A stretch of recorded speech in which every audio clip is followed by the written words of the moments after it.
La factura la pagué con mi propia tarjeta, en esa habitación reservada solo para nosotros. Cuando el camarero dejó la nota sobre la mesa, me abofeteó delante de todos. Lo que nadie sabía era que un pequeño micrófono, cosido en el cuello de mi blusa, transmitía cada palabra en tiempo real exactamente a quien necesitaba escucharla. No estaba allí para llorar. Estaba allí para ajustar cuentas que iban mucho más allá de esa cena. Si alguna vez te has sentido como un cajero automático humano para una familia que solo sabe chuparte la energía, sigue leyendo hasta el final. Porque esta historia trata sobre cómo la venganza puede ser un plato servido frío, calculado y despiadado. Mi nombre es Rachel Morgan y aprendí desde el principio que la paz era un artículo de lujo que no encajaba en el presupuesto de mi hogar. Marion Hill, Colorado, podría ser un lugar encantador para crecer, si tuvieras la suerte de nacer en una familia normal. Calles arboladas, escuelas de calidad, vecinos que saludaban con sonrisas falsas al pasar. Pero detrás de nuestra impoluta puerta blanca, adornada con una corona de flores de temporada, vivía una pesadilla disfrazada de hogar. Paul llegó a nuestras vidas cuando yo tenía 7 años. Mi madre lo presentó como tu nuevo papá, con un brillo en los ojos que ahora reconozco como desesperación disfrazada de esperanza. Tenía un firme apretón de manos, un trabajo estable en el banco local y una sonrisa que nunca llegó a sus ojos. Los vecinos lo amaban. ¡Qué hombre de familia!, comentaban viéndolo cortar el césped en línea recta todos los sábados por la mañana. Nunca escucharon cambiar el sonido de sus pasos cuando cruzaron el umbral de nuestra casa. Afuera caminaba con la confianza de quien domina el mundo. Dentro de la casa, esos mismos pies se convirtieron en armas, pesadas, repentinas, impredecibles. Aprendí a rastrearlo por el ruido, como un animal salvaje que identifica a un depredador antes de verlo. Rachel, su voz resonó en las paredes, y mi estómago se hizo un nudo. No importaba si estaba haciendo la tarea, leyendo o tratando de desaparecer dentro de mi propia cabeza. Esa llamada significaba que estaba equivocado, aunque no había salido de mi habitación en todo el día. Los fracasos fueron infinitos y cambiantes, un vaso olvidado en el mostrador, la mochila colocada 2 centímetros a la derecha del lugar correcto, atreviéndose a respirar ruidosamente durante el periódico de la tarde. Nunca me golpeó, no entonces. Paul era más inteligente que eso. Sus palabras fueron más profundas que cualquier puñetazo y dejaron cicatrices que nadie vio. Deberías estar agradecido de que esté aquí, dijo, apoyándose en el marco de mi puerta, bloqueando la luz. ¿Sabes lo que pasa con las familias sin un padre? Tú no serías nada. Tu madre no sería nada. Esta casa, esta vida, todo existe gracias a mí. Mi madre se convirtió en una sombra de lo que era antes. La mujer que había estado cantando mientras preparaba la cena ahora se movía por la casa silenciosamente como un fantasma. Cuando Paul levantó la voz, de repente recordó tareas urgentes en otras habitaciones. Cuando lo miré a los ojos en busca de ayuda, recibí sonrisas débiles y murmuré disculpas, simplemente está cansado del trabajo, cariño. No es nada personal. Necesitamos entender.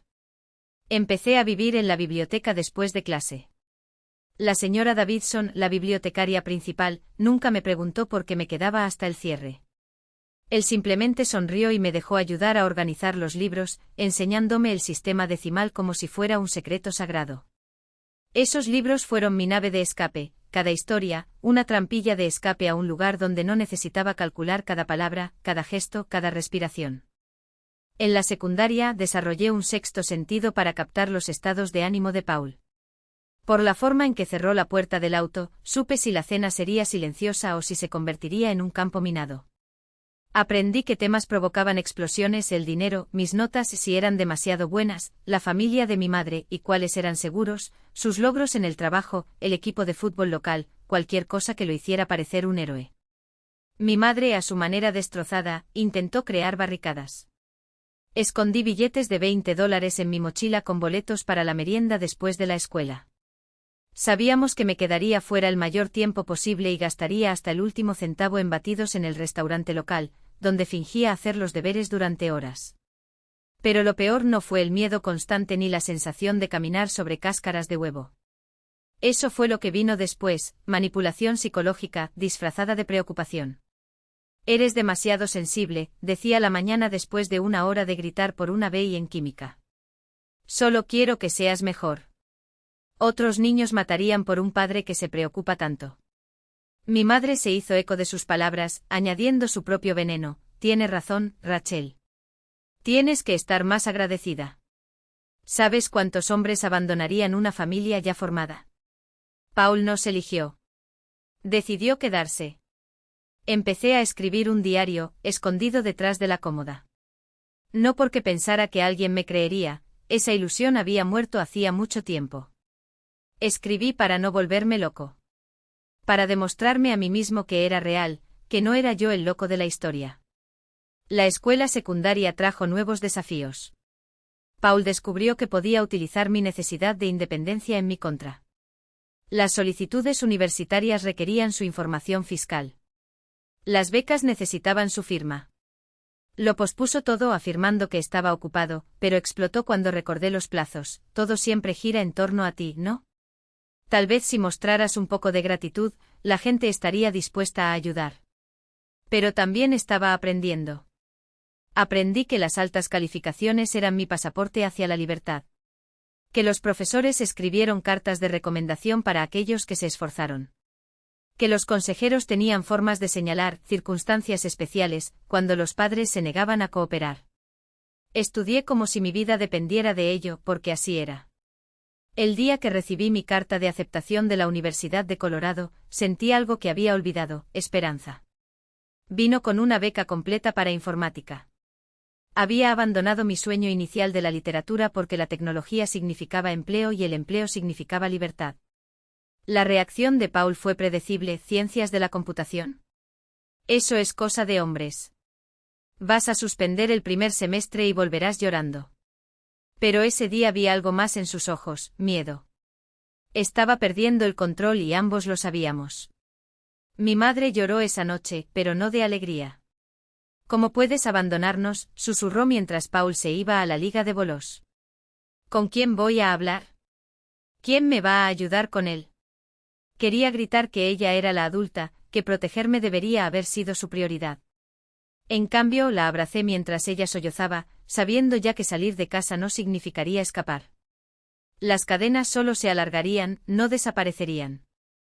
Ese verano antes de la universidad, Paul intensificó los juegos. Si no podía arrestarme físicamente, lo haría a través de su bolsillo. Tu madre necesita ayuda con las cuentas, anunció un día durante la cena. Vivir aquí no es gratis, ni siquiera para la familia. Es hora de aprender sobre la verdadera responsabilidad.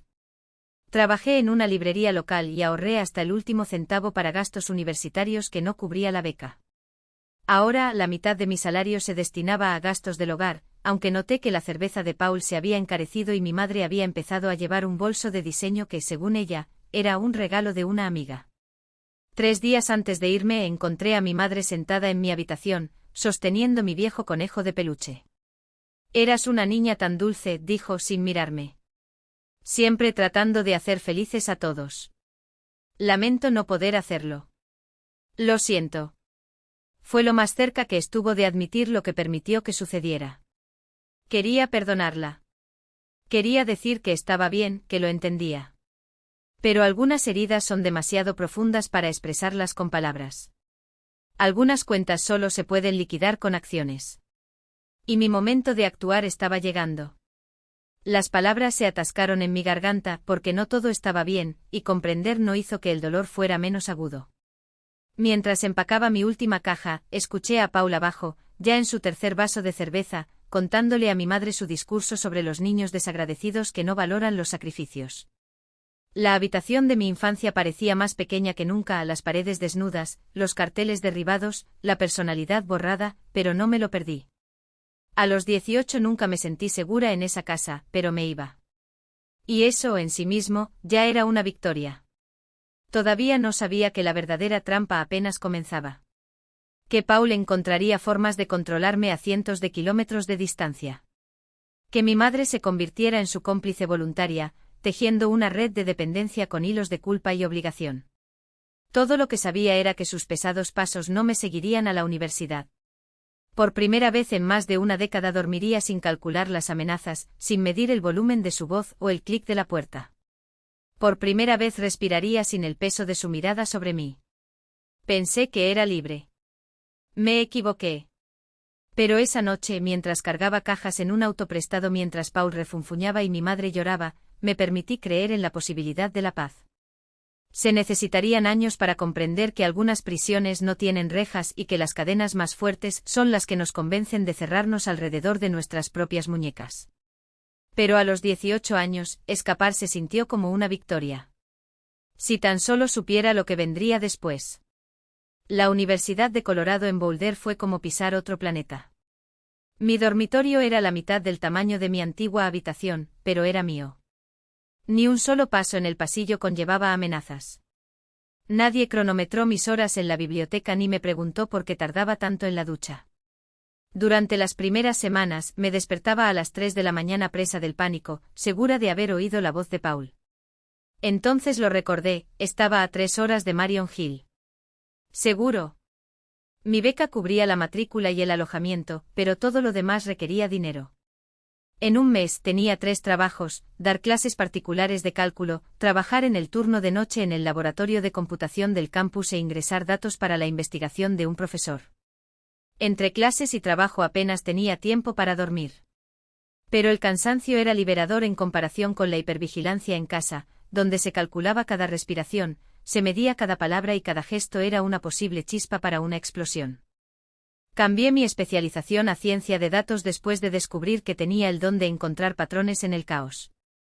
Una habilidad perfeccionada a lo largo de años de descifrar los estados de ánimo de Paul a partir de un suspiro más largo, una mirada más fría, un silencio más pesado. Mis profesores notaron mi dedicación.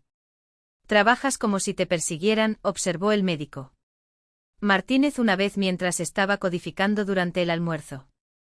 Si tan solo supiera cuánta razón tenía. Las llamadas comenzaron en el segundo mes. Siempre para mi madre. Siempre con la misma apertura: Paul está pasando por un momento difícil en el trabajo. El subtexto era claro: su mala racha fue de alguna manera culpa mía por haberme ido. Ella deslizó menciones de las facturas, de lo caro que era todo, de cómo se habían reducido las horas de Paul, una mentira, como descubriría más tarde. Envié $50 de mi salario de tutoría. Luego 100. Pronto se convirtió en una expectativa mensual. «Es solo para ayudar con las compras mensuales», dijo mi madre en voz baja por teléfono. «¿Sabes lo orgulloso que está Paul? Le duele pedir ayuda». Sabía que estaba siendo manipulada. Pero la culpa era una cadena familiar, forjada hace años. Me habían entrenado bien, mi felicidad era egoísmo. Mi independencia, traición.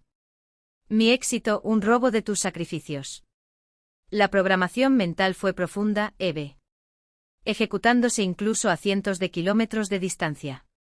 En mi tercer año obtuve una pasantía en una startup tecnológica en Denver. La paga era buena, mejor que la de todos mis trabajos en el campus juntos. Lo primero que dijo mi mamá cuando le dije no fue felicidades. Fue: «Oh, eso es maravilloso. Paul se sentirá muy aliviado. Las cosas están muy apretadas aquí». Los pedidos aumentaron. $200 mensuales se convirtieron en 300, luego en 500, siempre temporales, siempre acompañados de sus lágrimas. «Solo hasta que Paul se recupere», prometió. «Tú eres la única que puede ayudarnos. Rachel, sacrificamos mucho por tu educación». Empecé a saltarme comidas para ganar dinero. Los fideos instantáneos se han convertido en un grupo de alimentos. Mi compañera de cuarto, Jessica, se dio cuenta. Empezó a invitarme a fiestas de sobras donde casualmente siempre cocinaba demasiada pasta. Creo que ella lo sabía. Pero él nunca presionó. Todas las amabilidades de los extraños significaron todo en ese momento. El verano anterior al último año, me quedé en Boulder, trabajando a tiempo completo en la startup. Me ofrecieron convertir mi pasantía en un puesto permanente después de graduarme, $75,000 al año, más beneficios. En Colorado, era un buen salario para un recién graduado. Calculé cuánto podría ahorrar, qué tan rápido podría construir una vida real. Una vida donde las facturas no fueran una pesadilla, donde el miedo no dictara mis decisiones. Fue entonces cuando Paul llamó. No mi madre. Pablo. Y eso significaba que algo andaba muy mal. Tu madre está enferma, dijo sin rodeos. Las facturas médicas nos están hundiendo. Pero creo que estás demasiado ocupado con tu elegante trabajo para preocuparte por tu familia. Fue una mentira. Más tarde descubriría que se había sometido a una simple cirugía de vesícula biliar, totalmente cubierta por su plan de salud. Pero en ese momento el pánico era real. La culpa, real. La capacitación comenzó, la familia primero siempre sin importar el costo. Envié $2.000 de mi bono por firmar. El último año ha transcurrido en medio de una confusión de clases, trabajo y traslados mensuales a casa. Me gradué summa cum laude con 3 ofertas de trabajo. Tomé el de Seattle de Sinteltra, una empresa de ciberseguridad, $85.000 al año, lo suficientemente lejos como para hacer imposibles las visitas sorpresa. Lo suficientemente lejos como para no poder usar la distancia como excusa para no ayudar. Mi madre lloró cuando le hablé de Seattle. Tan lejos, sollozó. Paul dice que nos estás abandonando. Y tiene razón, ¿no? Ahora que estás educado, no somos lo suficientemente buenos para ti. La manipulación fue tan obvia que debería haber resultado ridícula. Pero puedes saber que estás siendo manipulado y aún así sentir los hilos tirando. Esto es lo que la gente no entiende sobre el abuso emocional, la conciencia no garantiza inmunidad. Me mudé a Seattle en agosto y me instalé en un estudio en Capitol Hill. Sinteltra era todo lo que esperaba, trabajo desafiante, colegas inteligentes, un jefe que asesoraba en lugar de aterrorizar. Por primera vez desde que fui a la universidad, comencé a relajarme. Creer que podía construir algo real. Las llamadas inmediatamente aumentaron. Seattle es muy cara, suspiró mi madre. Mientras tanto, apenas podemos permitirnos el combustible para la calefacción. El orgullo de Paul no le permite pedirlo. Pero Rachel, querida, si pudieras ayudar un poco más. Mi salario inicial les parecía una fortuna. No importaba el costo de vida en Seattle. Estaba pagando $600 por un pequeño estudio, tratando de ahorrar para emergencias y pagando la deuda de la tarjeta de crédito en la que había contraído para alimentarme en la universidad. Nada de eso importó. Tenía más que ellos, así que les debía todo. Configuré transferencias automáticas, $200 al mes, casi un tercio de lo que llevaba a casa. Pero eso me consiguió algo valioso, menos llamadas, menos chantajes, menos recordatorios de lo que había escapado y de lo que todavía me mantenía como rehén. Mis colegas empezaron a invitarme a happy hours, caminatas de fin de semana y programas habituales para veinteañeros. Más pequeño, como si el tiempo hubiera reducido no solo las calles, sino también el peso que llevaban sobre mis hombros. La casa era la misma, el mismo tono beige descolorido, la misma valla torcida que Paul nunca arregló, la misma luz amarilla enfermiza que salía de la sala de estar. Pero algo había cambiado. O mejor dicho, había cambiado. Cuando abrí la puerta, el olor me golpeó primero, la mezcla sofocante de cigarrillos baratos, comida quemada y el perfume dulce que mi madre usaba para enmascarar el olor a humedad. Paul estaba en el sillón, como siempre, con los ojos pegados al televisor. No se levantó. Él no sonrió. Se limitó a gruñir un hola, que sonó más a acusación que a saludo. Mi madre, sin embargo, llegó corriendo con los brazos abiertos en un gesto que se suponía era de afecto, pero que ya sabía que era performativo. «Hija mía», exclamó apretándome con una fuerza que no correspondía a su frágil cuerpo. «Has perdido peso. Estás trabajando demasiado, ¿no?» Como si mi peso fuera un reflejo directo de mi valor, como si mi cuerpo todavía fuera propiedad suya para evaluar. Cené en silencio mientras hablaban de mí, no conmigo. «Sara ahora gana más que la mayoría de los gerentes aquí en la ciudad», comentó Paul, masticando con la boca abierta. «Debe ser bueno tener dinero sobrante, ¿verdad?» Mi madre suspiró como si mi existencia fuera una carga que ella soportaba noblemente. «No pedimos nada, solo lo suficiente para sobrevivir. Tienes suerte de poder ayudar». La ironía era tan espesa que casi me ahogo con la comida. Esa noche, mientras yacía en mi antigua habitación, ahora un almacén de cajas polvorientas y ropa que algún día donarían, los oí discutir en el pasillo. No eran susurros, eran voces diseñadas para que yo las escuchara. «Ella podría pagarnos para ir a Florida este verano», dijo mi mamá. «Solo una vez para descansar. No es mucho pedir».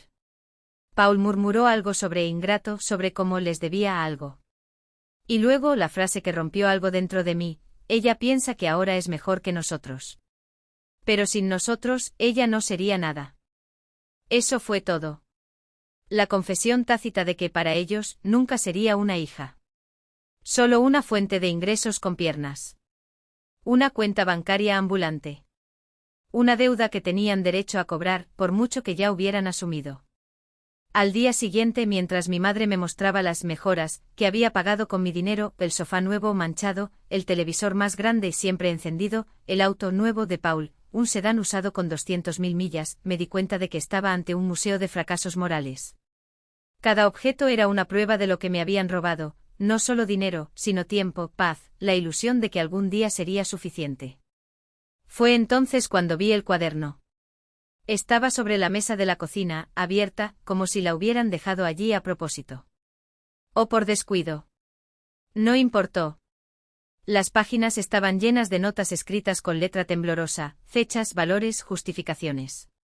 Abril, $400, cita con el médico Paul. Junio, $600, reparación del techo, cotización adjunta. Pero no hubo presupuestos. No hubo recibos. Solo números y mentiras organizados con la precisión de un contador que sabe que nunca será auditado. Y luego la página final. Una lista de metas para 2024. Viaje a Florida, $3.500. Colchón nuevo, el dolor de espalda de Paul, $1,200. Ayuda para el pago inicial de un automóvil nuevo, $5,000. Y escrito a mano con bolígrafo rojo como si se tratara de una broma privada: Sara siempre paga. Solo tenemos que esperar.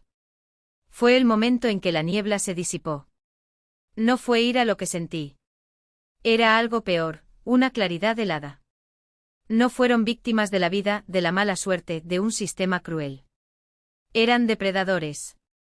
Y yo había sido la presa perfecta. Me entrené desde niño para creer que el amor se medía en dólares, que la lealtad era sinónimo de cheques firmados, que mi existencia solo tenía valor si me costaba algo.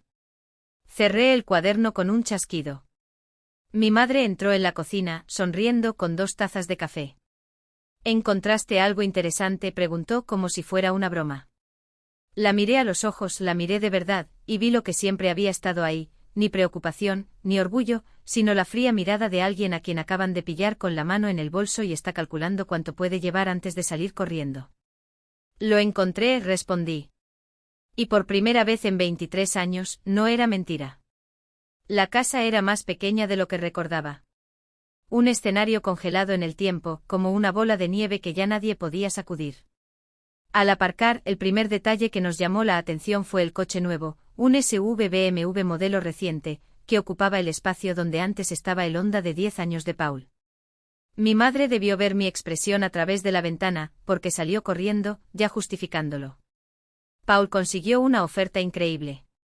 Un amigo lo estaba vendiendo, prácticamente regalándolo.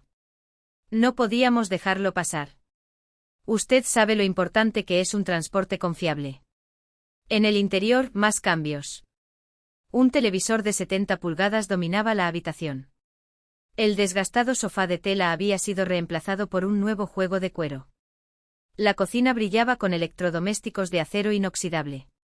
Todo gritaba dinero, el mismo dinero que decían que nunca tuvieron. ¿Lo renovaste?, comenté atentamente. Oh, solo pequeñas cosas, dijo mi madre, con una sonrisa que no llegó a sus ojos. Paul ha estado haciendo algunos trabajos ocasionales. Es muy hábil. Entonces apareció Paul, procedente de una sala que ahora albergaba lo que parecía ser una configuración de juego de alta calidad. Estaba más gordo, su rostro estaba lleno, terso, el rostro de un hombre que no se saltaba las comidas. Rachel, asintió sin levantarse. Finalmente apareció. Tu madre estaba preocupada. La cena fue surrealista. Hablaron de las vacaciones que estaban planeando, un crucero, tal vez Las Vegas.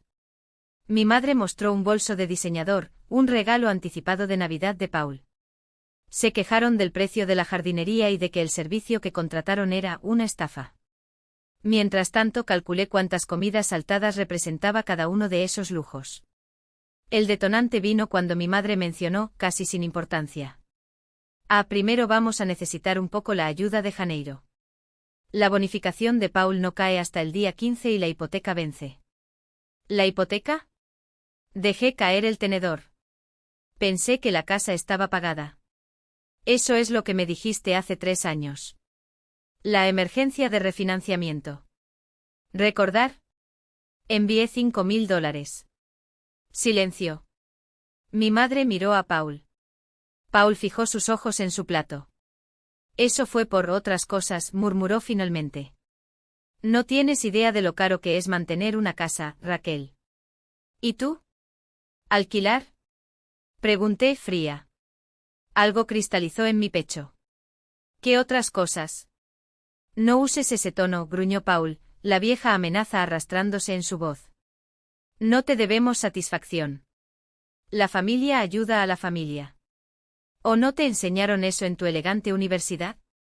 Me quedé 2 días más. Cada interacción confirmó lo que ya sospechaba, no lo necesitaban. Estaban prosperando a mis expensas. Cada crisis había sido fabricada. Cada emergencia, una farsa. Me habían convertido en un cajero automático privado.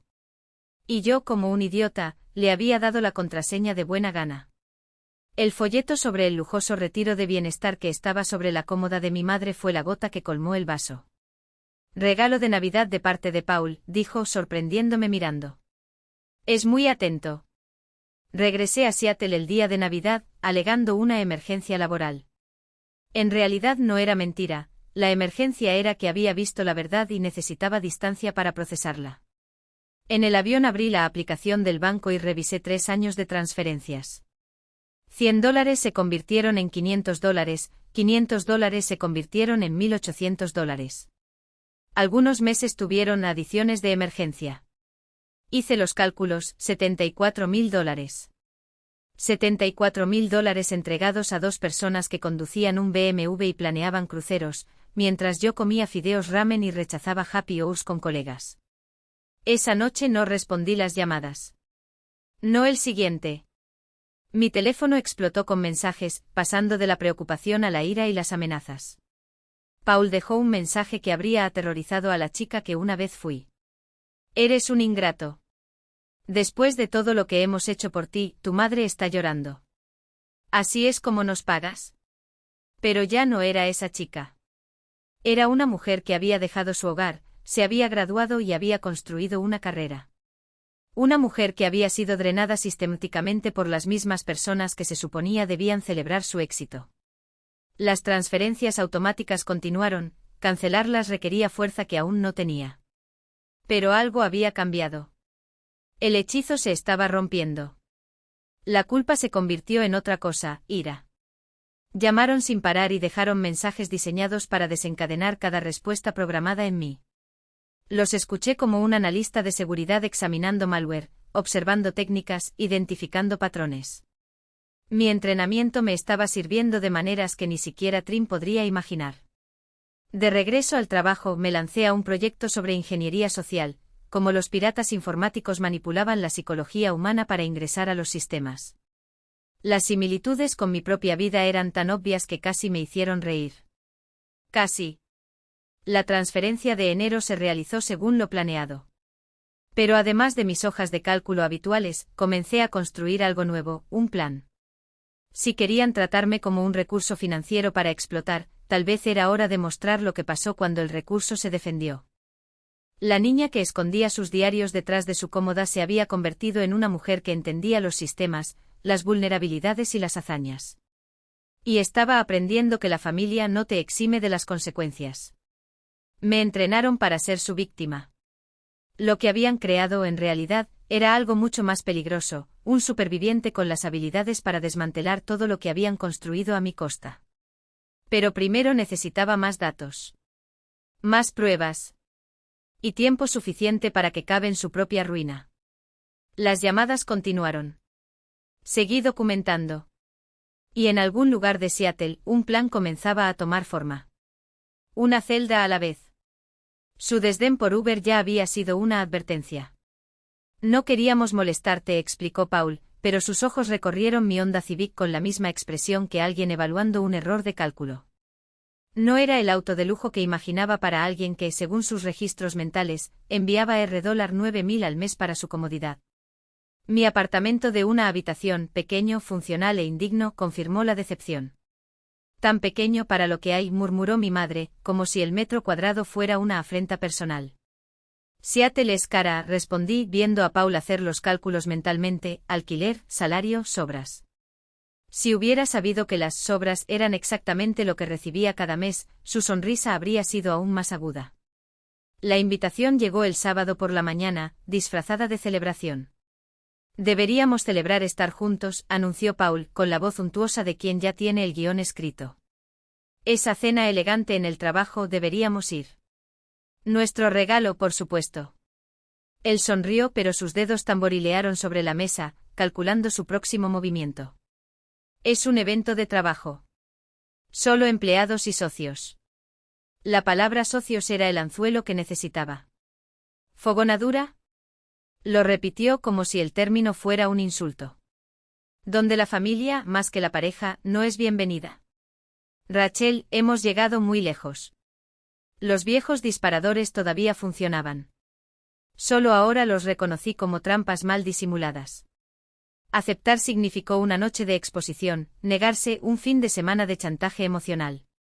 Reservé una mesa en altura para el mismo tiempo, esperando que nuestros caminos no se cruzaran con los de mi equipo. Se cruzaron. La anfitriona nos guió hasta la mesa justo cuando Emma, mi colega, saludaba sorprendida desde el otro lado de la habitación. Él le devolvió el gesto con una sonrisa helada, mientras Paul seguía el intercambio de miradas con la mirada depredadora de quien ve una oportunidad.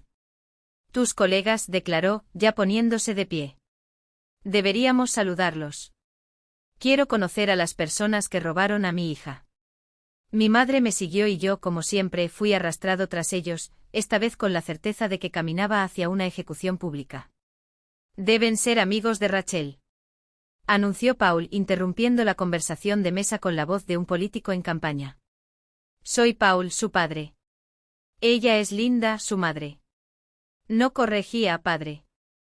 La palabra padrastro sería un detonante y ya conocía bien el incendio que vendría después.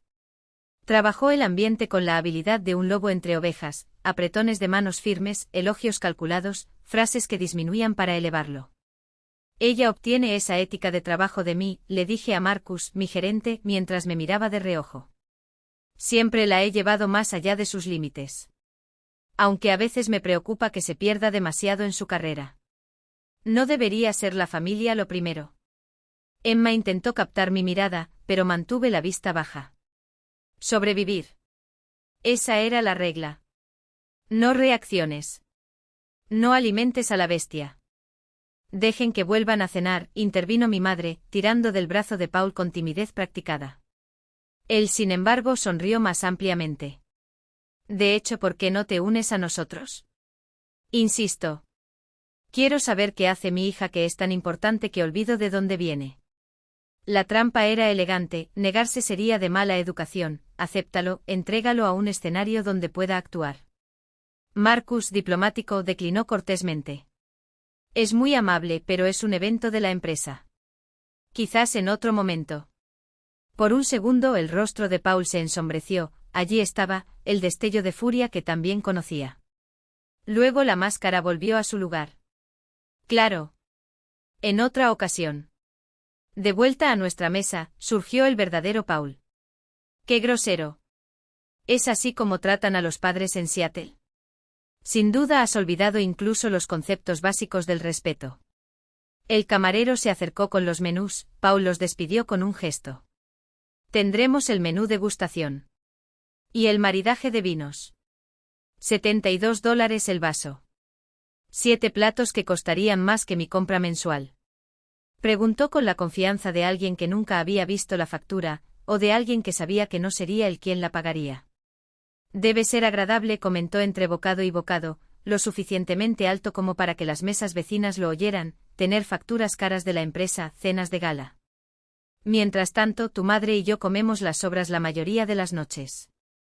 Pero sacrificamos todo para que pudieras tener más. Mi madre asintió con complicidad. Solo queremos que seas feliz. Incluso si has olvidado de dónde vienes. El patrón era tan familiar que casi dolía menos. La actuación pública, la culpa, los recuerdos selectivos del sacrificio. Solo que esta vez, dentro de mi bolso, la grabadora del celular grabó cada palabra. Mi profesión me enseñó el valor de la evidencia. Y no tenía intención de dejarlos escapar. No lo olvidé, respondí en voz baja. Envío dinero todos los meses. Paul se rió, un sonido agudo. ¿Dinero? ¿Crees que el dinero reemplaza a la familia? ¿Qué paga la presencia? Tu madre llora todas las noches, preguntándose qué hizo mal para merecer una hija que la trata como una factura que pagar, no como una madre a quien amar. La pareja de la mesa de al lado miró hacia otro lado, incómoda. Paul siempre supo cómo convertir el abuso privado en preocupación pública. Llegó el postre, una escultura comestible que apenas noté. Estaba construyendo algo. Lo sentí en el aire. La noche había sido demasiado tranquila. Su actuación, demasiado controlada. Luego vino la factura. El camarero la dejó discretamente al lado de Paul. Él no la tocó. Continuó hablando de sacrificio, de niños desagradecidos, de la carga de criar a la hija de otro hombre, la primera mención de la noche de un detalle que a menudo usaba como un cuchillo. El maletín de cuero estaba allí, irradiando tensión. El camarero regresó confundido. Pablo lo ignoró. Mi madre estudió el fondo vacío de su vaso. Hasta que inevitablemente me acerqué. En el momento en que mis dedos tocaron el cuero, explotó. Por supuesto que aceptarías eso, su voz resonó por toda la habitación. No puedes permitir que tus pobres padres pasen una noche decente sin recordarles quién tiene el dinero y quién tiene el poder. Su mano cayó sobre la mía, no fue una bofetada, pero sí lo suficientemente fuerte como para dolerme. Dije que era mi regalo. Pero no puedes esperar, ¿verdad? ¿Tienes que mostrarles a todos que Paul necesita la caridad de su hijastra? ¿Tienes que humillarme? Lágrimas en el momento oportuno corrieron por el rostro de mi madre. Solo queríamos una noche agradable, una noche en la que nos sintiéramos iguales en esta familia. No como mendigos. El restaurante quedó en silencio. Los camareros dudaron. Por otro lado, mi equipo había dejado de comer. Emma estaba medio levantada, como si fuera a intervenir. Saqué mi tarjeta del bolsillo con las manos firmes, a pesar del temblor interno.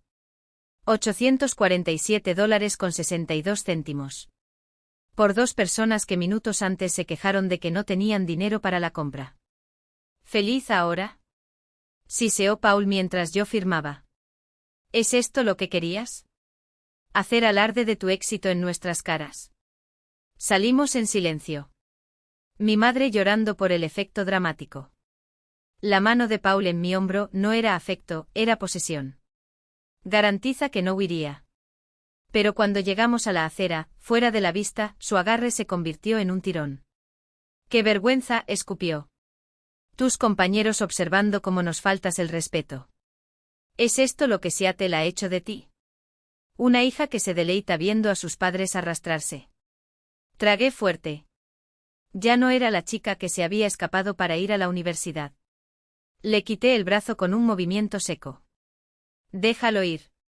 Dio un paso atrás, sorprendido por primera vez en toda la noche. ¿Qué? Le dije, déjame ir. Insististe en venir. Pediste el menú más caro.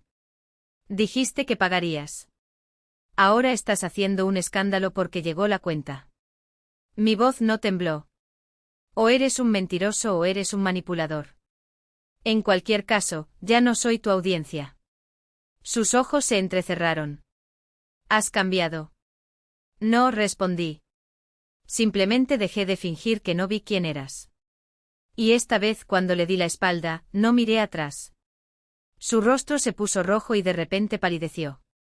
Por un momento pensé que me iba a pegar. Allí mismo, en la acera de Seattle, bajo las miradas distantes de extraños. Pero luego recordó, no estábamos en Colorado. No estábamos en tu casa. Aquí tenía recursos. Aquí las consecuencias serían suyas. Nos vamos mañana, anunció con la voz prolongada como una frase. Estar cerca de ti es tóxico para la salud de tu madre. Tomaron un Uber de regreso al hotel y pagaron con mi tarjeta, por supuesto. Caminé a casa a pesar de la distancia, necesitando el aire frío en mis pulmones, el espacio entre mis pasos, el tiempo para procesar lo que acababa de suceder. Mi teléfono vibró. Emma, ¿estás bien? Parecía intenso. Miré el mensaje sin saber cómo responder. ¿Cómo explicar toda una vida de manipulación a alguien que había crecido con unos padres que celebraban sus logros? En lugar de escribir, abrí la aplicación de grabaciones. Audio perfecto, toda la cena, la actuación de Paul, las lágrimas de mi madre, el seco crujido de su mano en la mía, todo capturado, digitalizado y guardado. Esa noche, por primera vez en meses, no me sentí culpable. Sentí algo más. Algo picante, frío y útil, la preparación. Se marcharon al día siguiente sin despedirse. Mi madre me envió un mensaje de texto desde el aeropuerto: todo está herido más allá de las palabras. Espero que estés satisfecho. Lo era. Más satisfecho de lo que he estado en años. El lunes, Emma me arrinconó en la sala de descanso. Ese era tu padrastro, ¿no? No tu padre. Asentí. Ella había notado la distinción. La forma en que cambiaste cuando él se acercó a nuestra mesa. Ella removió su café pensativamente. Lo admito. Mi ex me hizo estremecerme así. Especialmente en público, ¿verdad? Siempre son peores en público. Era la primera vez que alguien nombraba lo que había vivido. No fue un drama familiar. No eran relaciones complicadas. Fue abuso. La palabra flotaba entre nosotros pesada, invalidando décadas de excusas. Grabé toda la cena, confesé. Sus ojos se agudizaron. Después de todo, trabajaba en la división de análisis forense digital. Buen instinto. La prueba lo es todo. Hizo una pausa. Si alguna vez quieres entender tus opciones desde una perspectiva legal, conozco gente. Guardé la información, aún no lista, pero agradecida por la puerta que había abierto. Grabar se convirtió en mi obsesión. Lo transferí a mi computadora portátil, hice una copia de seguridad en 3 nubes diferentes y transcribí cada palabra. Trabajar en ciberseguridad me enseñó la redundancia. El trauma me enseñó la paranoia. La combinación estaba resultando estratégicamente valiosa. Por la noche reproducía momentos concretos. El chasquido de la mano de Paul sobre la mía sonó claro, innegable. Sus palabras, tan cuidadosamente elegidas para herir mientras mantenían una fachada de inocencia, adquirieron otra dimensión al repetirlas: el frío cálculo, la actuación ensayada. También comencé a grabar las llamadas. Washington era un estado de doble consentimiento, pero las llamadas procedían de Colorado, donde una de las partes solo tenía que dar su consentimiento. Mi investigación jurídica se estaba volviendo tan meticulosa como mi trabajo técnico. Raquel, cariño, empezó mi madre el domingo siguiente con la voz melosa que precedía a una petición. Paul todavía está muy herido. Realmente deberías disculparte. ¿Por qué exactamente? Por humillarlo. Por hacerlo sentir pequeño. Ya sabes lo orgulloso que está. Dejé que el silencio se prolongara. Una nueva táctica que había aprendido. Los abusadores y sus cómplices no podían soportar el vacío. Lo llenaron normalmente con la cuerda para ahorcarse. Está muy deprimido, continuó. Habla de desconectarte por completo. No más llamadas. No más relación. ¿Es esto lo que quieres? La amenaza que antes me habría destruido ahora parecía un regalo. Esta es su elección. ¿Cómo puedes tener tanto frío? ¿Lágrimas reales o una buena imitación? Después de todo lo que hicimos por ti. ¿Tienes idea de cuánto costó crearlo? El dinero, el tiempo, las oportunidades que Paul renunció. ¿Cuánto? Pregunté abriendo una hoja de cálculo. Dame un número. ¿Cuánto costó? No puedes ponerle precio a la crianza de un hijo. Pero lo acabas de hacer. Dijo que había un costo. Estoy preguntando qué fue. Ella colgó. Pero sabía que me volverían a llamar. Las transferencias automáticas todavía llegaron a su cuenta. Mientras ese flujo no se agotara, tolerarían mis pequeñas rebeliones. Durante los siguientes meses, me ahogé en investigaciones sobre abuso financiero familiar, leyes contra el fraude a personas mayores y estatutos sobre el crimen organizado. Mi historial de navegación habría preocupado a cualquiera que hubiera mirado, pero estaba construyendo algo. Todavía no sabía qué exactamente. Pero estaba creciendo. Hasta que Centeltra anunció la actualización de nuestro departamento, nuevos equipos para evaluaciones de seguridad. Grabadoras de alta calidad, microcámaras para pruebas de penetración física, cosas que harían que la aplicación de mi teléfono celular pareciera un juguete para niños. Hola, Marcus, pregunté durante la presentación de los nuevos dispositivos. ¿Qué pasa con los equipos viejos? Suelen ser reciclados. ¿Por qué?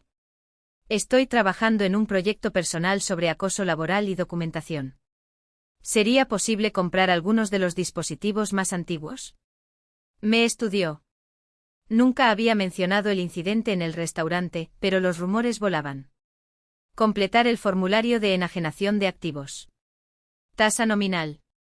Unos $50 por un equipo de grabación, tal vez.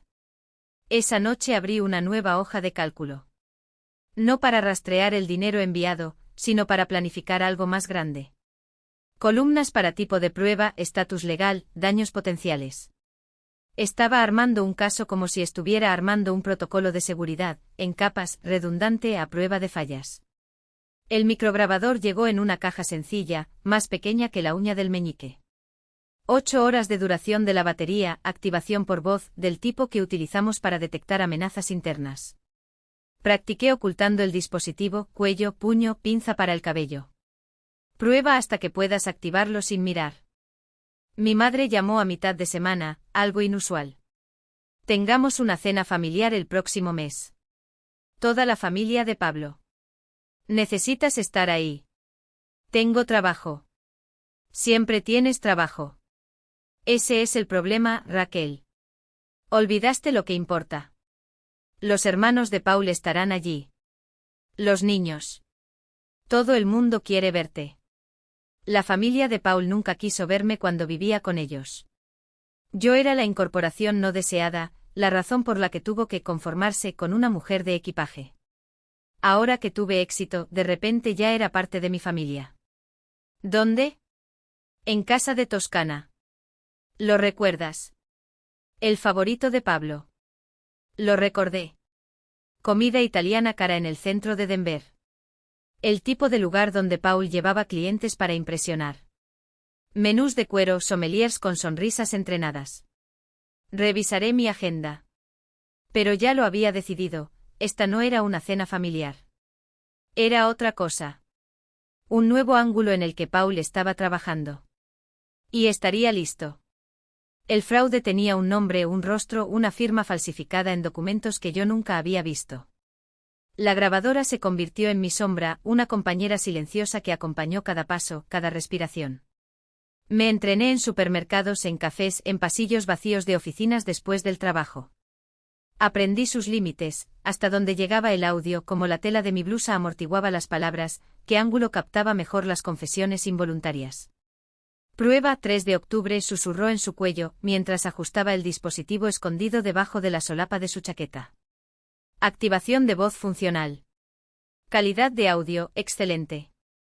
Mis colegas debieron haber pensado que estaba perdiendo la cordura, hablando solo en el estacionamiento, repitiendo fragmentos de código legal como si fueran mantras. Pero no fue una locura. Fue una estrategia. Paul siempre había dicho que yo era demasiado sensible, demasiado emocional, demasiado frágil para su juego. Estaba equivocado. No era frágil. Fui metódico. Fui implacable. Y sobre todo, estaba preparado. 3 semanas. Era todo lo que me separaba de aquella cena en Toscana, de aquel escenario donde creían que todavía bailaría la música que tocaban desde hacía años. Paul esperaba a la misma Rachel de siempre, la que firmaba cheques sin pestañear, la que se tragaba mentiras con una sonrisa forzada, la que pagaba por el privilegio de ser llamada familia. Le esperaba una sorpresa. Emma me encontró una noche en la sala de servidores mientras estaba reorganizando los cables con una precisión que rayaba en la obsesión.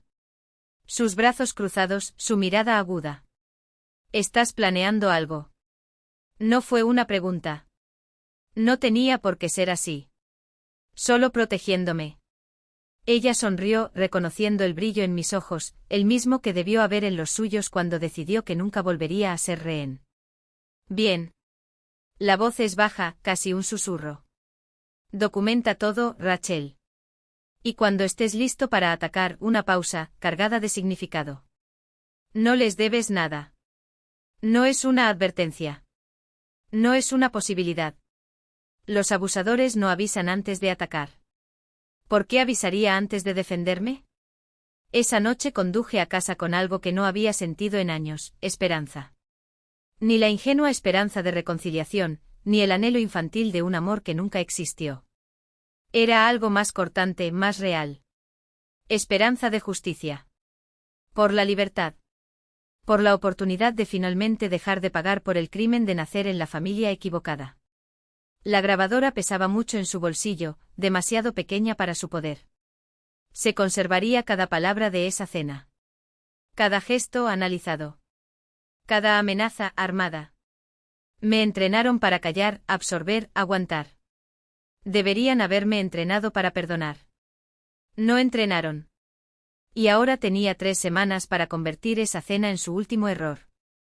3 semanas para perfeccionar mi interpretación mientras ellos ensayaban la suya. La única diferencia. Mi actuación sería admisible en los tribunales. Los días se fundieron en una neblina de descubrimiento y preparación. Lo que comenzó como ejercicios de registro se convirtió en una investigación de cada regla. Ordené mis informes de crédito por primera vez en mi vida. Paul siempre se había ocupado de los asuntos financieros, o eso decía. Es demasiado complicado para ti, Rachel. Los informes contaron otra historia. 4 tarjetas de crédito a mi nombre. Nunca contraje una deuda de $45.000. Abierto con información personal aterradoramente precisa, mi número de seguro social, direcciones antiguas, el apellido de soltera de mi madre como contacto principal. Una de las tarjetas había sido emitida cuando yo apenas había cumplido 18 años. Eso es un libro de texto, dijo Emma, rompiendo nuestro pacto tácito de no hablar directamente sobre el tema. Su dedo golpeó la mesa sobre los documentos impresos. Robo de identidad. Necesitas registrarte para recibir un boletín. Aún no. Fotografié cada página, cada detalle. Necesito más. Y vinieron más. Con la paciencia de un arqueólogo, descubrí la verdad. Llama a cada acreedor, haciéndose pasar por la hija confundida. Mi mamá dijo que me ha estado ayudando a generar crédito desde la universidad. Solo quiero entender mejor las matemáticas. Los amables asistentes capacitados para calmar a los clientes perdidos, me contaron historias completas. Las compras hablaban por sí solas, joyas, viajes, electrónica de última generación. El viaje a Cabos el año pasado, mientras sobrevivía con fideos ramen. El televisor de 75 pulgadas se entregó el mes en que envié dinero extra para la cirugía de emergencia de mi madre. Descargué cada transacción. Yo lo organicé. Crucé fechas. Creé un cronograma indiscutible, fecha de emergencia, monto enviado por mí, cargo fraudulento correspondiente. La deuda que acumularon en mi nombre era casi idéntica a la que yo les había concedido voluntariamente, como si tuvieran derecho a duplicar el beneficio de mi sangre. La ley de Colorado era clara, el robo de identidad por parte de un miembro de la familia sigue siendo robo de identidad. La relación no fue mitigante. Fue agravante. Imprime los estatutos. Marqué las secciones relevantes con un bolígrafo amarillo. Pena máxima, 12 años por cada cargo. La micrograbadora ganó un hermano, una cámara tan pequeña que cabía por el botón de mi chaqueta. Prueba en vídeo para acompañar el audio. Probé ángulos, verifiqué la iluminación y me aseguré de que las caras fueran visibles. Mi experiencia en ciberseguridad nunca ha sido tan útil. Toscana, 15 de noviembre, 7. El recordatorio de mi madre llegó una semana antes, dulce como un veneno. Paul hizo una reserva para 12 personas. Toda la familia estará allí. 12 personas. 12 testigos. 12 pares de ojos para observar la actuación que habían planeado. 12 oportunidades para registrarlo todo. Llegué a Denver por la mañana y alquilé un coche en el aeropuerto. No te dije que estaba en la ciudad. En lugar de eso, fui directamente a la unidad de robo de identidad de la Oficina de Investigaciones de Colorado. No para presentar una queja, todavía no, sino para comprender el proceso. El detective que me ayudó fue meticuloso. Amable. El robo de identidad por parte de familiares es más común de lo que la gente cree, dijo, mientras hojeaba un cuaderno. Y normalmente más devastador. La familia tiene acceso a todo: números de seguro social, fechas de nacimiento, apellido de soltera de la madre. Suspiró. La traición emocional hace que sea más difícil denunciar. Hipotéticamente comencé eligiendo mis palabras con cuidado. Si alguien tuviera pruebas de un patrón de conducta, grabaciones de admisiones, documentación de fraude, ¿qué pasaría? Se inclinó hacia adelante y sus ojos brillaron con interés profesional. Hipotéticamente, repitió, ese sería el sueño de un fiscal. La mayoría de los casos de robo de identidad son difíciles de probar porque las víctimas solo se enteran años más tarde. Una sonrisa seca. Evidencias actuales. ¿Admisiones registradas? Esto es raro. Y valioso.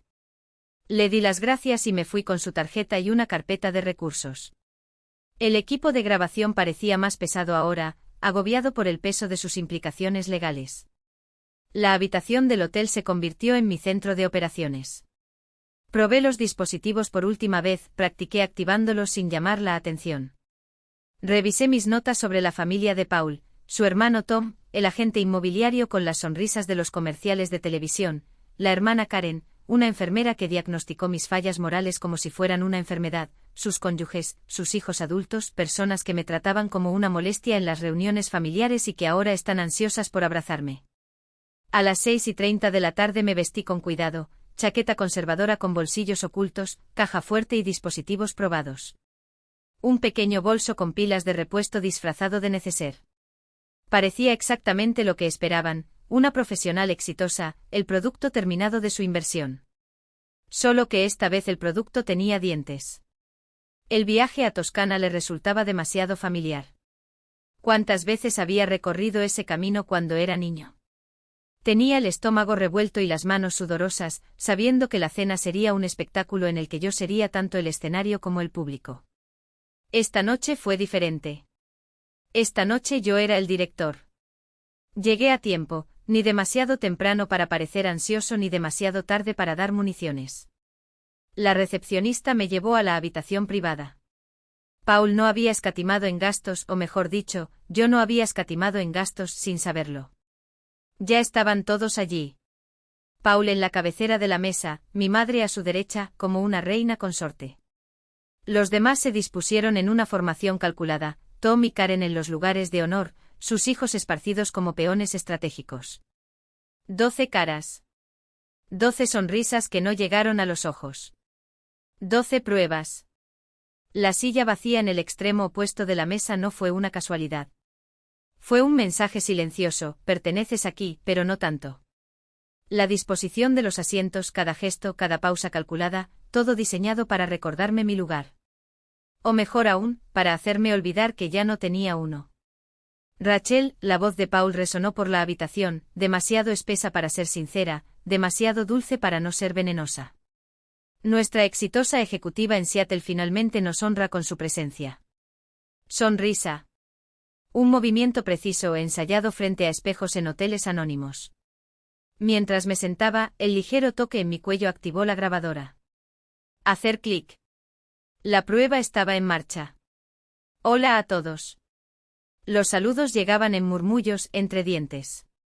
12 pares de ojos me diseccionan como si fuera un espécimen raro o una amenaza. Tom, el hermano mayor de Paul, fue el primero en romper el hielo, con la curiosidad fingida de quien ya sabe la respuesta. Paul dice que te va bien ahí fuera. Algo sobre computadoras, ¿verdad? Ciberseguridad, corregí, haciendo girar la copa de vino entre mis dedos. En realidad, forense digital. Investigo fraudes, rastreo actividades ilegales, identifico vulnerabilidades. Una pausa estratégica. Es sorprendente cómo la gente deja huellas. Todos se van. El aire en la habitación cambió. No fue sutil. Paul apretó los labios hasta que se pusieron blancos, como si se estuviera tragando las palabras que le quemaban la lengua. Karen, su esposa, se rió, un sonido agudo y nervioso. Debe ser muy aburrido. Todos esos números, códigos. ¿Cómo puedes soportarlo? La verdad, sonreí aceptando la copa que me ofreció el camarero, es fascinante. Te sorprendería lo que podemos recuperar. Archivos eliminados, historial borrado. Nada desaparece por completo. Suficiente trabajo, interrumpió Paul, golpeando su mano sobre la mesa con una finalidad que sonó más a desesperación. Esta es una cena familiar. Pero Tom ya estaba inclinado hacia adelante, sus ojos brillaban con un interés que no era casual. ¿Grave? ¿Incluso cosas viejas? ¿Cómo, hace años? Especialmente cosas viejas, confirmé, manteniendo contacto visual con Paul. Fraude financiero, por ejemplo. Cada transacción deja múltiples rastros, registros bancarios, informes de crédito, sistemas comerciales. La gente se cree inteligente, pero siempre aparecen patrones. Un sorbo de vino.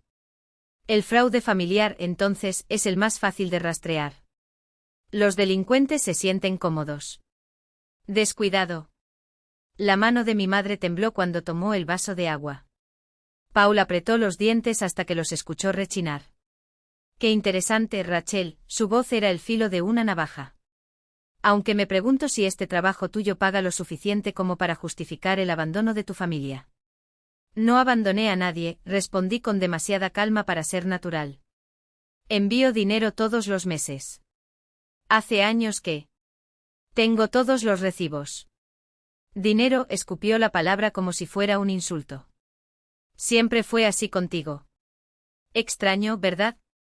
Siempre pensé lo mismo. Los familiares intercambiaron miradas. Eso no estaba en el guión. Paul había pintado el cuadro de una hija ingrata y unos padres sufrientes, pero la realidad era un espejo roto que reflejaba ángulos que no querían ver. Quizás deberíamos pedir comida, sugirió mi madre débilmente. Pero Paul ya había perdido el control. La audiencia que había reunido para avergonzarme estaba haciendo las preguntas equivocadas y parecía demasiado sospechosa. Su máscara se estaba resbalando y él lo sabía. ¿Quieres hablar de dinero? Se puso de pie con las palmas de las manos presionadas contra la mesa como si pudiera mantener el mundo en su lugar. Entonces hablemos de lo que nos cuestas. De sacrificios. De las oportunidades que renuncié.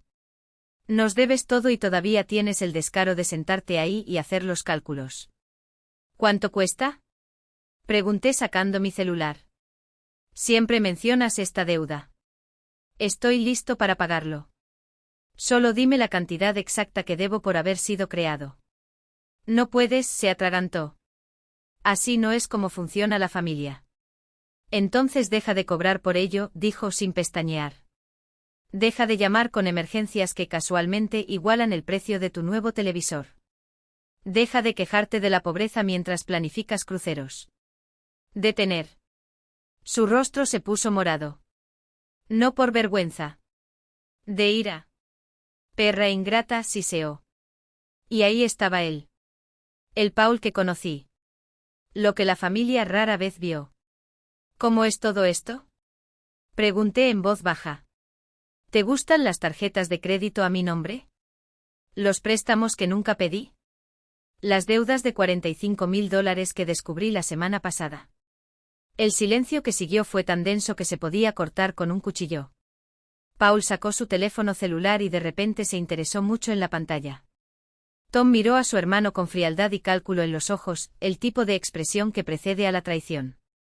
No sé de qué estás hablando, murmuró Paul, pero la fuerza se había evaporado de su voz. Por supuesto que no, estuve de acuerdo. Al igual que no sabías de las grabadoras que usé en nuestras últimas conversaciones. O que el robo de identidad es un delito federal, con una pena máxima de 12 años por cada cargo. Mi madre realmente lloró esta vez, las lágrimas fluyeron como si fueran genuinas. Rachel, por favor. Somos familia. Exactamente, me puse de pie, alisándome la falda con gestos deliberadamente lentos. Y por eso lo que hiciste es aún peor. Miré a cada uno de ellos. 12 caras. 12 testigos. Vine aquí para darte una opción. Las transferencias se detienen hoy.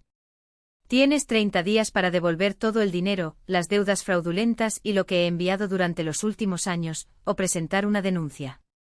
No harías eso, intentó Paul, pero la duda ya había infectado su amenaza. Soy muy buena en lo que hago, sonríe. Armé un caso impecable, documentación, grabaciones, historiales de transacciones. Mi colega forense digital lo llamó libro de texto. Coloqué una tarjeta de presentación sobre la mesa. Detective Marlowe, unidad de fraude. Ella está esperando mi llamada. 30 días. Paul dio un paso adelante con la mano levantada, el mismo gesto que hace años, me hizo estremecer. Pero esta vez no parpadeé. La cámara estaba encendida. Hubo testigos.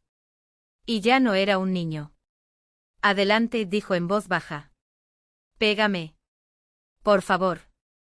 Hará que el procesamiento sea mucho más sencillo. Se quedó helado. La mano suspendida en el aire, como si de repente se diera cuenta de la trampa en la que había caído.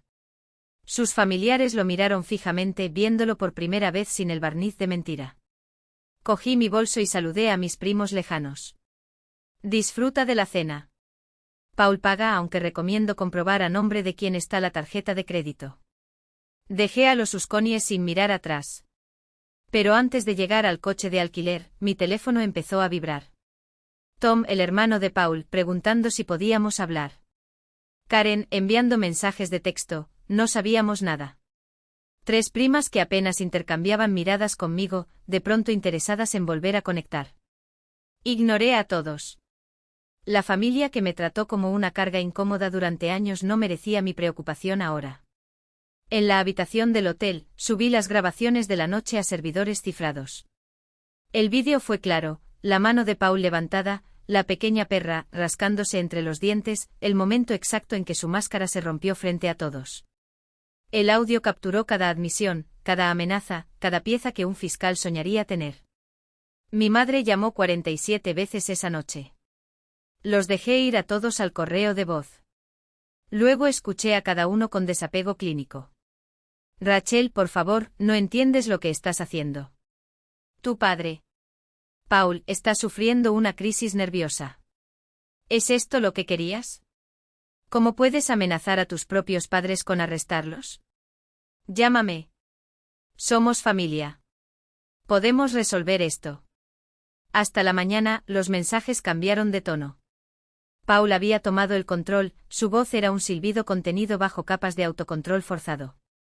¿Crees que tus grabaciones, tus astutas amenazas? Cumplir. Y ahora, después de décadas de impunidad, ¿esperas que dé marcha atrás para apelar a la culpa que nunca has sentido? El silencio al otro lado de la línea era tan pesado que casi podía oír el crujido de su arrogancia rompiéndose. Respiró hondo y su voz tembló por primera vez en años, no de remordimiento, sino de un miedo tardío, de esos que solo surgen cuando las consecuencias ya no son abstractas.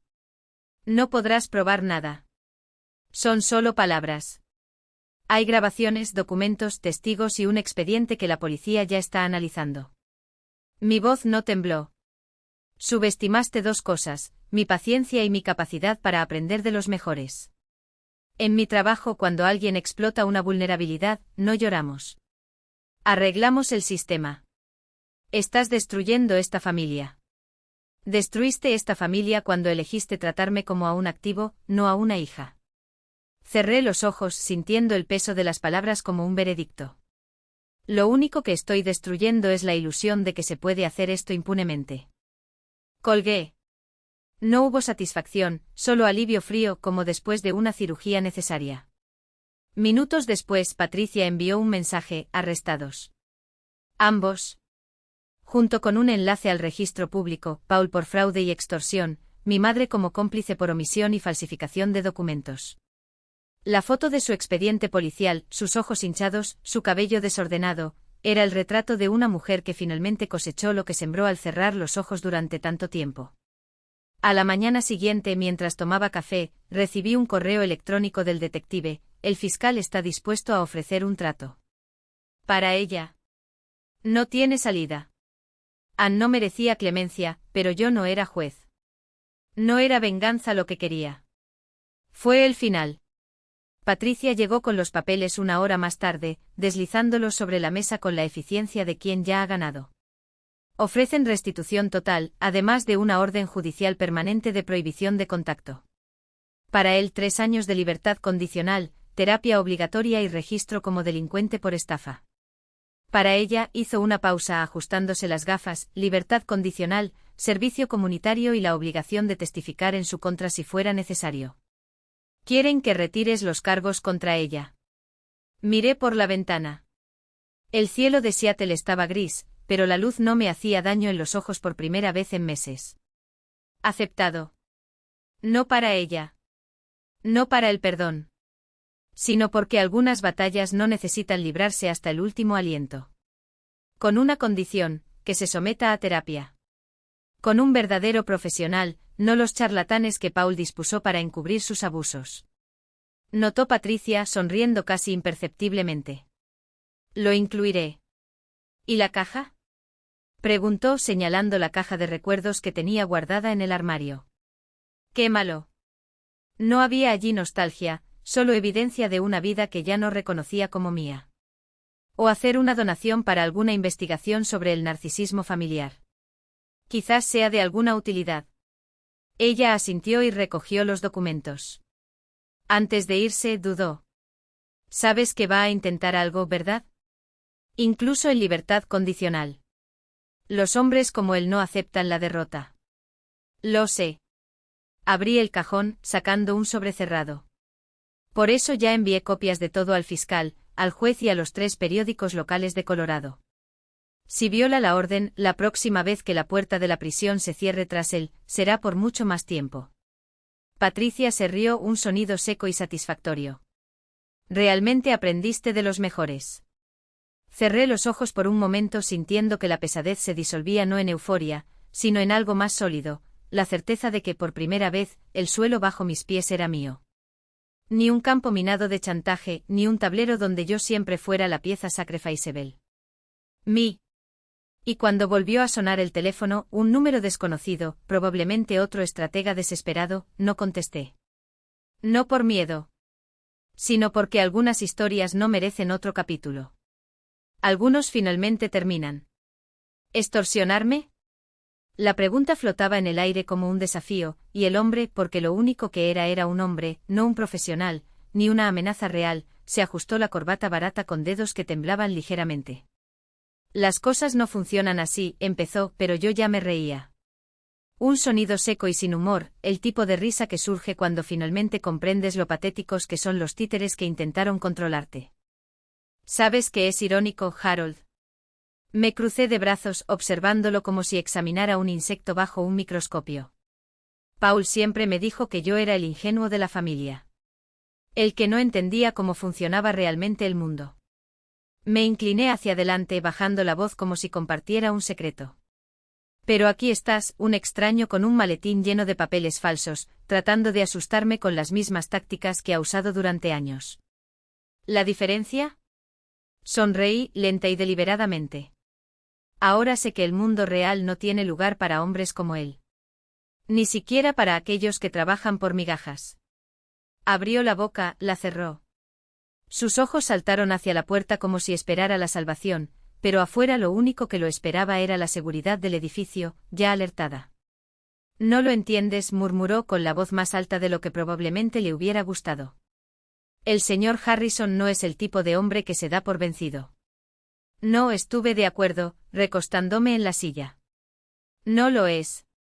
Pero tampoco soy el tipo de mujer que da marcha atrás. La grabación siguió reproduciéndose en mi teléfono, silenciosa e implacable. Cada una de sus palabras, cada una de sus dudas, serían utilizadas, no contra mí, sino contra el sistema que representaba. Porque había aprendido algo en los últimos meses, la justicia no es un regalo que te dan. Es una herramienta que se forja con tus propias manos, golpe tras golpe, hasta que lo que estaba roto se vuelve indestructible. Dile a Paul que tengo un mensaje para él, dije mientras me levantaba. Diles que espero tu próximo movimiento. Una pausa. Y que esta vez estaré preparado. Harold Jameson no era estúpido. Vio lo que yo ya sabía, que la balanza se había inclinado y que, por primera vez, el miedo no era mío. Cuando la seguridad lo escoltó afuera, no miró hacia atrás. No importó. Ya le estaba enviando los audios a Patricia, ya estaba tramando el siguiente paso. Porque algunas lecciones tardan toda una vida en aprenderse. Y otros, como esos monstruos, solo tienen poder mientras creas en ellos, solo necesitan ser experimentados una vez. ¿Qué imaginaba que aún podría sacarme? No sé de qué estás hablando. Su voz temblaba, pero sus ojos traicionaban el cálculo detrás de la fachada. No estoy insinuando nada. Estoy diciendo, usted está aquí en nombre de mi padrastro, que actualmente se encuentra en prisión por fraude y robo de identidad. Estás intentando extorsionarme o chantajearme en su nombre. ¿Sabías que esto es un delito federal? Se levantó tan rápido que la silla crujió contra el suelo. Esta fue una llamada de cortesía. La próxima vez serán investigadores federales. Sonreí, lenta y deliberadamente. No puedo esperar. Me aseguraré de que sepas todo sobre esta reunión. Harold Jameson, ¿era ese tu verdadero nombre? Sus dedos se blanquearon cuando agarró la carpeta. Ni siquiera fue necesario llamar a seguridad, él ya se estaba yendo, sus pasos apresurados resonaban como una confesión. Anoté la matrícula del coche de alquiler, Dios licencia. Guardé la tarjeta de presentación con una dirección falsa, pero con huellas digitales reales. Todo quedó en el expediente que Patricia ya estaba armando. Ese fin de semana volé a Denver, no a Marion Hill, sino a la oficina del fiscal de distrito. Querían añadir nuevos cargos, obstrucción a la justicia, conspiración. Cada intento de Paul por destruirme solo había cavado su tumba más profundamente. Con las nuevas pruebas y el testimonio de su madre, le esperan entre 15 y 20 años, dijo el fiscal, hojeando los documentos.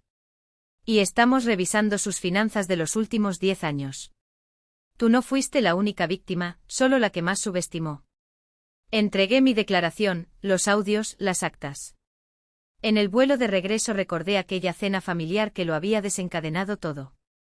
Paul había reunido testigos para humillarme por última vez. En cambio, vieron el principio de su fin. Una semana después, los titulares lo confirmaron. Paul había sido arrestado nuevamente y ahora enfrenta cargos de fraude agravado, conspiración y acoso sistemático. La investigación se había ampliado al banco donde trabajaba, las cuentas que administraba estaban bajo sospecha. Sus hermanos, antes cómplices, ahora cooperaron con la justicia, detallando los préstamos que nunca fueron pagados. Mi madre hizo un trato, 5 años de libertad condicional, restitución financiera y una orden judicial permanente para no volver a acercarse a mí nunca más.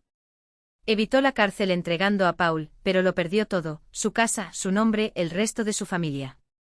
El juicio de Paul duró semanas. No asistí, pero Patricia me lo contó, estuvo todo el tiempo mirando fijamente a la fiscalía, murmurando sobre hijas desagradecidas y persecución. El jurado deliberó menos de 2 horas. Culpable de todos los cargos. 18 años en una penitenciaría federal, sin libertad condicional. Los primeros reembolsos empezaron a llegar un mes después. Pequeños depósitos del salario ganado por mi madre. Valores más elevados, provenientes de la venta de bienes adquiridos con dinero sucio, la casa, los autos, los objetos que simbolizaban años de robo. Abrí una cuenta separada. Vi crecer el equilibrio. 45.000 para saldar deudas fraudulentas. 74.000 para devolver todo lo que había enviado a lo largo de los años, intereses, multas, daños y perjuicios. Cuando terminó, había recuperado casi 150.000. Dinero que siempre había sido mío, arrebatado mediante la culpa, la manipulación y el puro robo. Doné la mitad a un refugio para víctimas de violencia doméstica en Seattle. Una parte la usé para un viaje real, 2 semanas en Nueva Zelanda, senderos, silencio y el lujo de respirar sin mirar atrás. El resto se destinó a una inversión que devenga intereses y creció más allá del alcance de Paul, para siempre. Emma organizó una celebración discreta cuando todo terminó. Solo el equipo, buen whisky y sin tostadas, explicó. Sabían lo suficiente como para comprender que me había enfrentado a algo que la mayoría nunca se atrevería. Hiciste lo imposible, dijo acompañándome hasta el auto. Él les hizo pagar. La mayoría de la gente ni siquiera tiene esa oportunidad. Tuve suerte, respondí. Había pruebas, recursos, distancia. Tuviste coraje, corrigió. No tomes a la ligera lo que hiciste. De camino a casa, pensé en la chica que escondía diarios detrás de su cómoda, documentando abusos de los que no podía escapar. Se había convertido en una mujer que registraba todo, transformando el instinto de supervivencia en experiencia profesional. Quien finalmente dijo, basta. Paul me había criado para que guardara silencio y agradeciera las migajas. En cambio había creado a alguien que recopilaba pruebas, reconocía patrones y se negaba a ser víctima de nadie. Su mayor temor era perder el control. Y en su afán por conservarlo, me dio exactamente lo que necesitaba para destruirlo.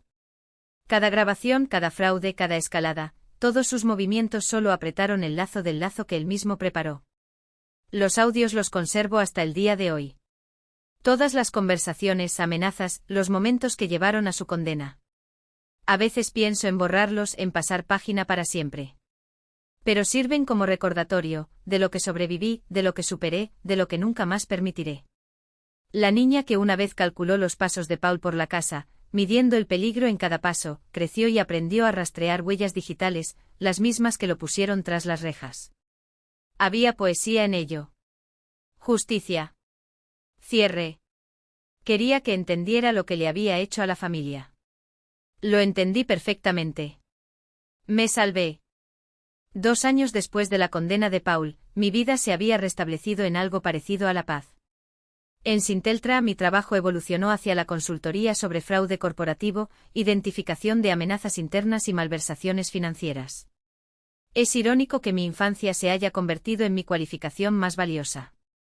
Hasta que Marcus envió un correo electrónico, llegó a Recursos Humanos, pensé que deberías verlo.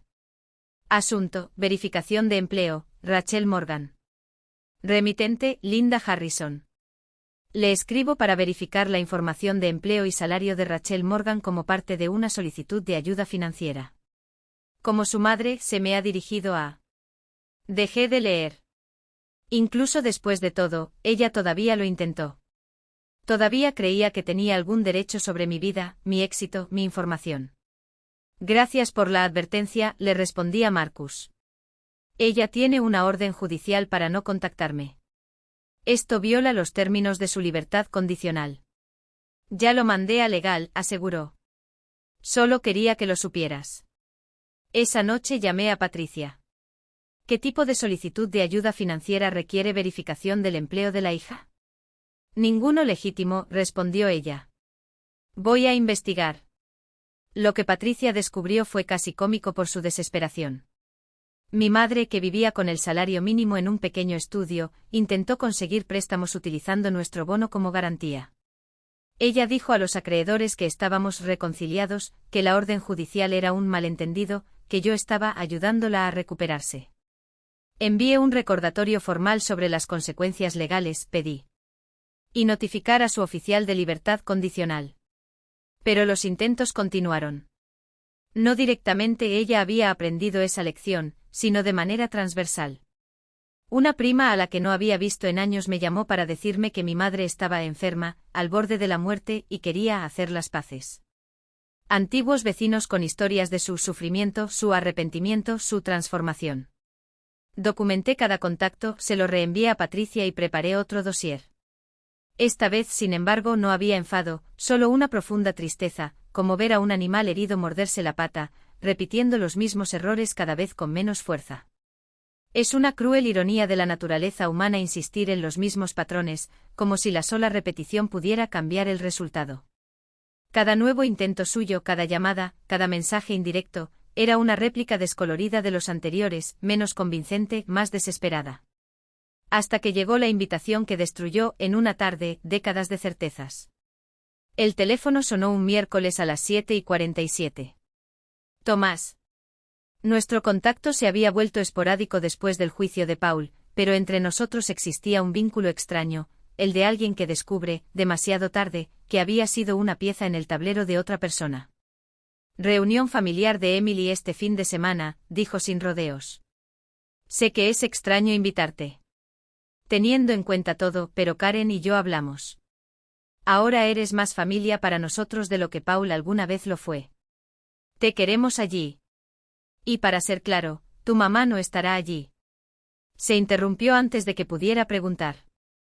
Nadie la invitó. Se trata de seguir adelante, no de repetir el pasado. Piénselo. Pensé. Durante 3 días. Estas personas habían sido extraños durante mi infancia, familiares de Charles que me trataban como una adición molesta, un detalle que debía tolerarse. Pero también fueron los únicos que se levantaron durante el juicio, dieron testimonio, confirmaron, con sus propias historias, el patrón de manipulación de Pablo. El sábado entré a la propiedad de Tom en Boulder, una casa extensa con vista a las montañas, donde 23 personas, la familia extendida de Paul, menos 2 ausencias importantes, estaban tratando de reconstruir algo a partir de los escombros. Me alegra que hayas venido, Karen me abrazó en la puerta. Todos nos quedamos. Nos mostraste quién era realmente. Te debemos una disculpa por todos esos años de ceguera. El resto de la tarde fue surrealista pero catártica. Las historias surgieron como piezas de un rompecabezas que finalmente encajaron, el dinero que Paul había pedido prestado, y nunca devolvió, las mentiras que había contado a cada rama de la familia, las pequeñas estafas que en retrospectiva, tenían un sentido repugnante. Todos quedaron conmovidos por su manipulación. Yo, sin embargo, llevaba el mayor peso. Hablaba mucho de ti, confesó Sandra, es mujer de Paul, mientras servía café. Qué difícil, qué desagradecido fuiste. Creímos en él. Su voz tembló. Lamento no haber preguntado nunca. Nunca intentamos escuchar tu versión. No puedes saberlo, respondí. Y era verdad.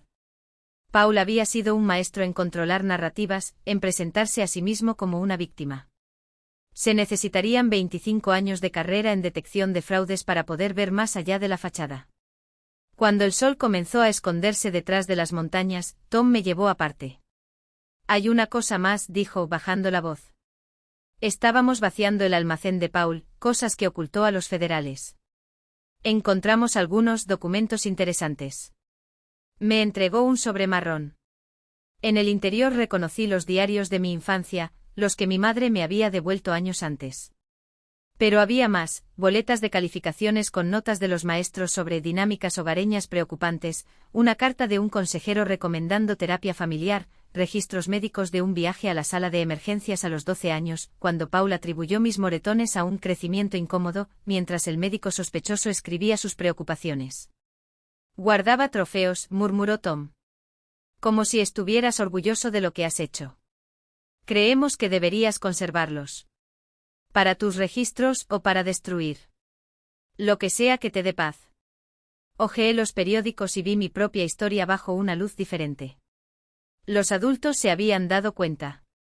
Maestros, médicos, consejeros, todos registraron carteles, levantaron banderas, pero Paul siempre había tenido una explicación. Mi madre siempre lo había apoyado. Y yo, bien entrenado, nunca me había atrevido a contradecirlos. Gracias, le dije a Tom, refiriéndose a mucho más que esos papeles. En el camino de regreso a Denver, con las luces de la ciudad encendiéndose a lo lejos, reflexioné sobre la familia, especialmente sobre la que había elegido, Emma y mi equipo en Steltra, Patricia, que hacía tiempo que había dejado de ser solo mi abogada, incluso Tom y Karen, que pasaron de ser cómplices de Paula a aliados inesperados. Mi celular vibró en un semáforo. Número desconocido, código de área de Colorado. Casi lo ignoré. Pero ganó la curiosidad, o quizás el instinto. Señorita Morgan. Soy Shelley Davis de Mountain View Assisted Living. Llamo por su madre, Linda Harrison. Ella la tiene en la lista como contacto de emergencia. Ella no debería tener mi información, respondí con cautela. Entiendo que hay complicaciones, la voz de la mujer era profesional, pero vaciló. Tuvo una caída. Está en el Denver General, preguntando por ti. Los médicos dicen que está estable, pero... Colgué. Llamé a Patricia. ¿Es real? Sí. Cadera rota, la cirugía está programada para mañana, confirmó 20 minutos después. Pero, Rachel, no le debes nada. La orden de restricción existe por una razón. Me senté en el auto en la oscuridad con el motor en marcha, suspendida entre la hija para la que fui criada y la mujer por la que había luchado por convertirme. Había elegido a Paul en cada momento importante. Había participado en el robo de mi vida, había intentado utilizarme hasta después de su condena. Pero también fue la mujer que antes que él cantó mientras preparaba la cena. Que escondió billetes de $20 en mi mochila para que pudiera escapar. Que había guardado mis diarios, aunque al final se los di. No fui al hospital. En lugar de eso, llamé a Tom. Le expliqué la situación. Le pregunté si él o Karen podían controlarla, no por ella, sino por mí. Necesitaba saber que no me había convertido en alguien capaz de ignorar el sufrimiento genuino, incluso de aquellos que me habían causado tanto. La cirugía salió bien, pero la recuperación será larga, informó Tom al día siguiente. Rehabilitación durante semanas. Ella preguntó por ti. Dijo que lo sabías pero que no podías venir. Ella simplemente asintió.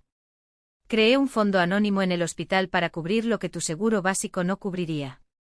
No fue el perdón. No fue una reconciliación. Fue la decencia humana. El mínimo necesario para dormir tranquilo. Patricia me ayudó a redactar una carta para el oficial de libertad condicional de mi madre, aclarando que aunque ella había sido notificada de la emergencia, no había tenido contacto directo y deseaba mantener la orden de restricción vigente. Viejos hábitos. 2 semanas después, otra llamada de Mountain View. Mi madre había regresado, recuperándose. ¿Le gustaría que lo eliminemos como contacto de emergencia? Sí, respondí. Por favor, haz esto. El administrador vaciló. Ella me pidió que le transmitiera algo. Dijo que siempre elegía mal. Que ella lo sabe. Gracias. Colgué. Me aferré a esas palabras, diseccionándolas para manipularlas. No encontré nada más que la verdad. Había elegido mal. Cada vez. Y yo lo sabía. Pero saber no era perdonar. Comprender el por qué no borró el qué. Podría sentir compasión por la mujer que ella podría haber sido, y al mismo tiempo mantener límites insuperables contra la mujer que ella eligió ser. Ese fin de semana quedé con Emma para tomar una copa. Le conté sobre la llamada del hospital, la reunión, los documentos de Tom. Lo manejaste perfectamente, dijo, levantando su copa. Puedes ser humano sin ser una víctima. Puedes mostrar misericordia sin ofrecerte a sufrir más daño.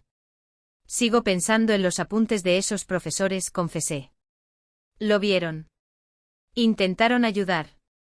Pero el sistema falló.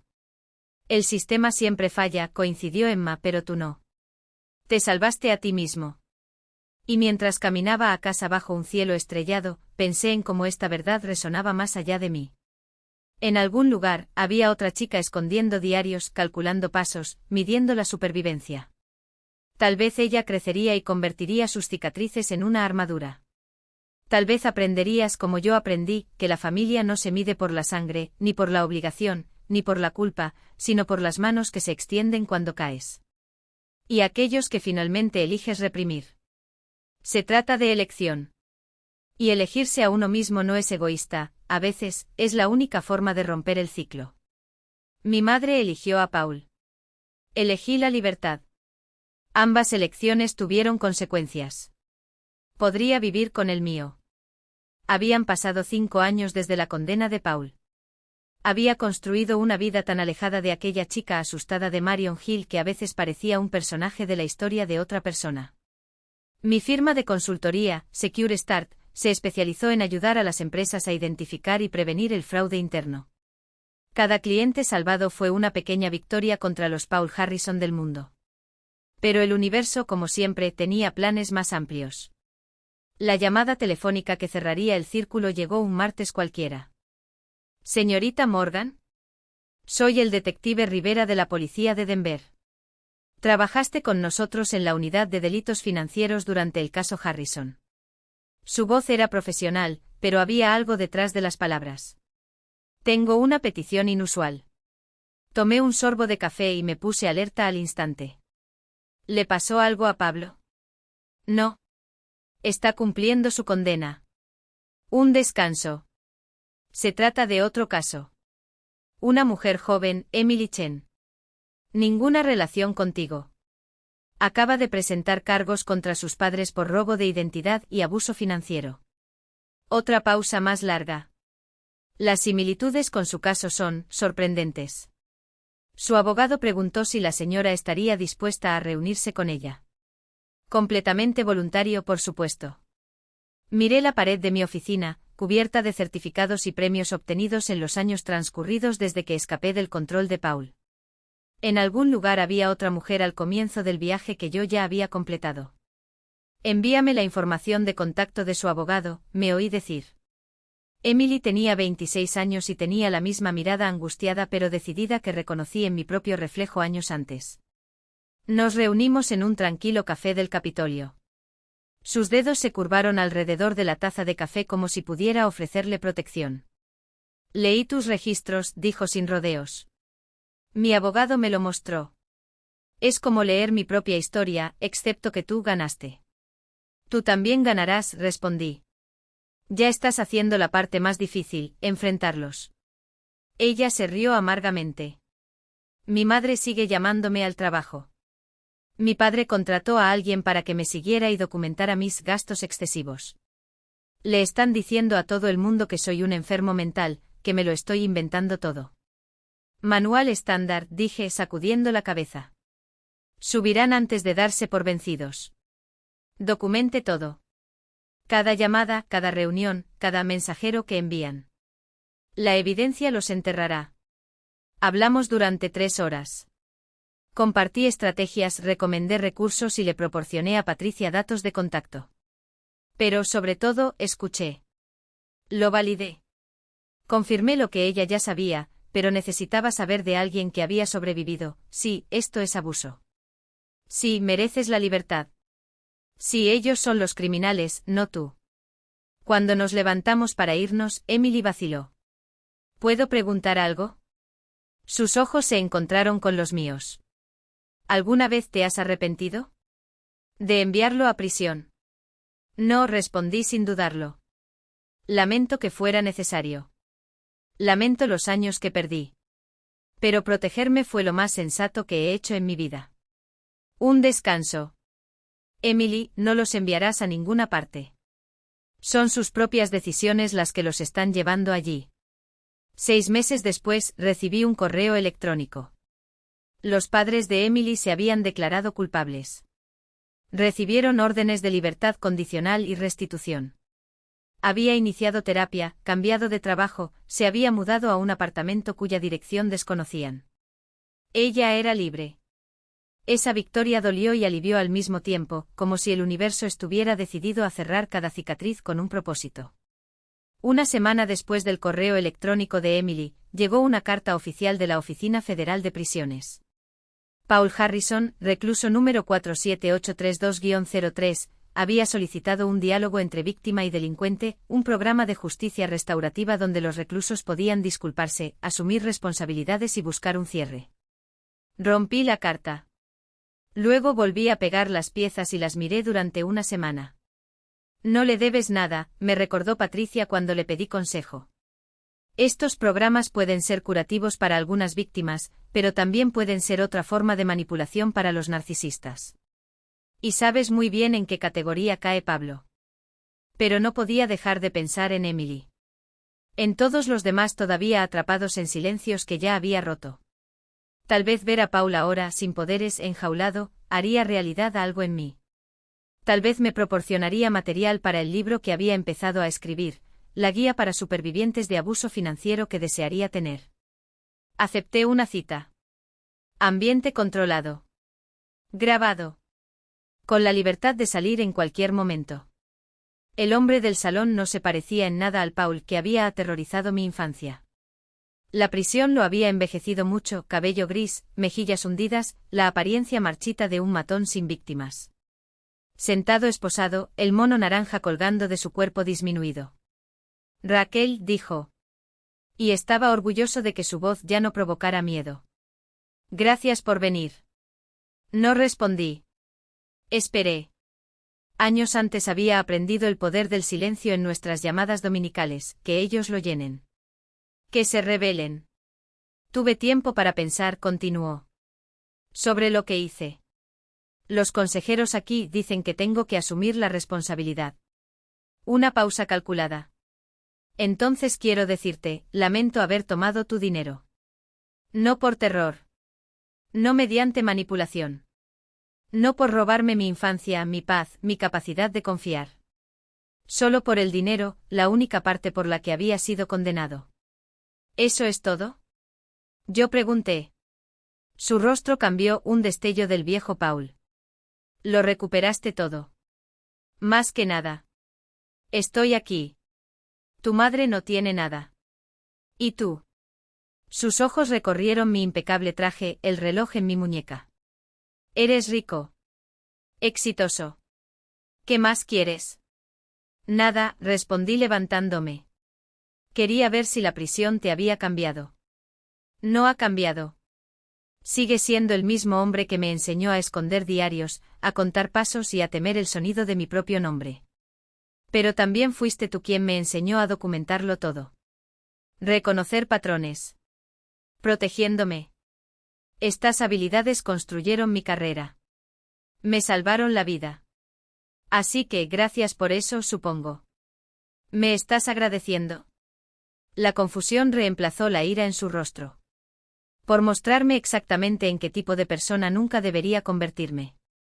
Por enseñarme que la familia no se mide por la sangre ni por la obligación, sino por la elección.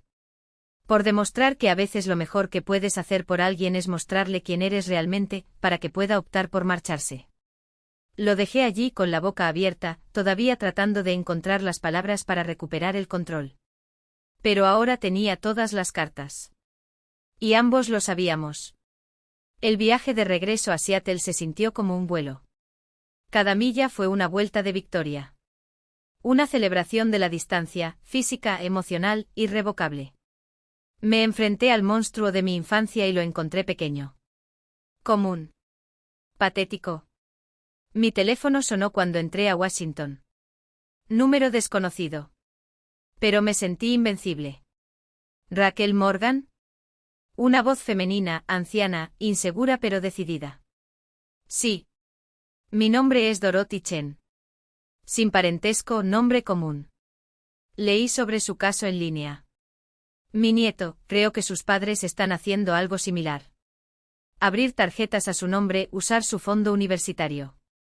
Su voz temblaba. No sé qué hacer. Dame tu correo electrónico, dijo. Enviaré algunos recursos. ¿Y Dorotea? Sí. Gracias por notarlo. Gracias por preocuparte. Eso es más de lo que muchos de nosotros recibimos. Ese llamado llevó a otros. La voz se extendió a través de una red invisible de abuelas desesperadas, maestras desconfiadas y tías preocupadas. Mis noches estuvieron llenas de correos electrónicos pidiendo orientación, validación y esperanza. Secure Start ha evolucionado. Creamos una división pro bono para ayudar a las familias a identificar y documentar el abuso financiero. ¿Y Emily? Ella se convirtió en nuestra primera contratación. Emily se unió al equipo a tiempo parcial y convirtió su dolor en un propósito. Juntos desarrollamos guías prácticas, realizamos talleres y construimos una comunidad donde los sobrevivientes se apoyaron mutuamente mientras navegaban por el laberinto legal y emocional de responsabilizar a quienes se suponía debían protegerlos. 2 años después, el libro llegó a las librerías. Dinero de sangre, guía de supervivencia al abuso financiero familiar, se convirtió en un éxito de ventas no por su prosa impecable, sino porque llenó un vacío evidente. Los mensajes inundaron mi bandeja de entrada, gratitud, reconocimiento, súplicas desesperadas de ayuda. Doné la mitad de las regalías a organizaciones contra la violencia doméstica. El resto financió la expansión del trabajo pro bono de Secure Start, una deliciosa ironía de que Paul, dondequiera que estuviera, odiaría saber que su propio abuso se había convertido en curación. Esta idea me dio más satisfacción que cualquier cheque. La noche del 10º aniversario de aquella cena en Tuscany's, la noche que lo cambió todo, organicé una reunión muy diferente. 23 sobrevivientes de abuso financiero familiar, cada uno en diferentes etapas de su viaje, ocuparon la misma habitación privada donde, una década antes, mi padrastro había intentado destruirme. Hace 10 años, le dijo al grupo, este lugar fue el escenario de mi humillación. Hoy lo recuperamos. Cada persona allí había elegido su cordura antes que la manipulación familiar. Sí, eso fue coraje. Compartimos historias, recursos, a veces simplemente un silencio cómplice. Emily estaba allí, ahora una brillante analista de datos con límites tan insuperables como el acero. También vino Tom, en representación de quienes eligen la responsabilidad antes que la complicidad.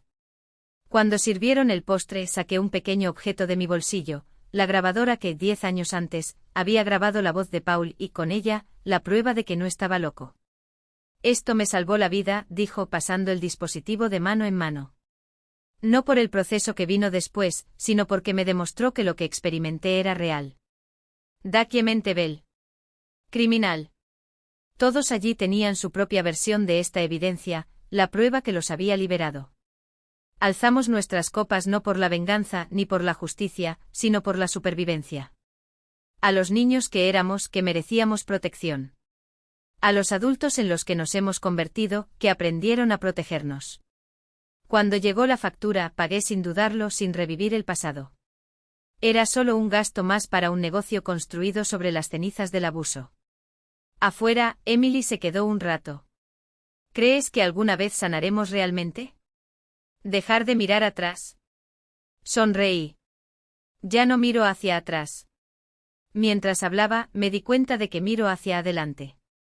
Esa es la verdadera victoria, no es que ya no puedan hacernos daño, sino que estamos demasiado ocupados construyendo vidas que nos encantaría notar si lo intentan. Conduje por las calles bañadas por la lluvia de Seattle, pensando en la chica que escondía sus diarios detrás de su cómoda.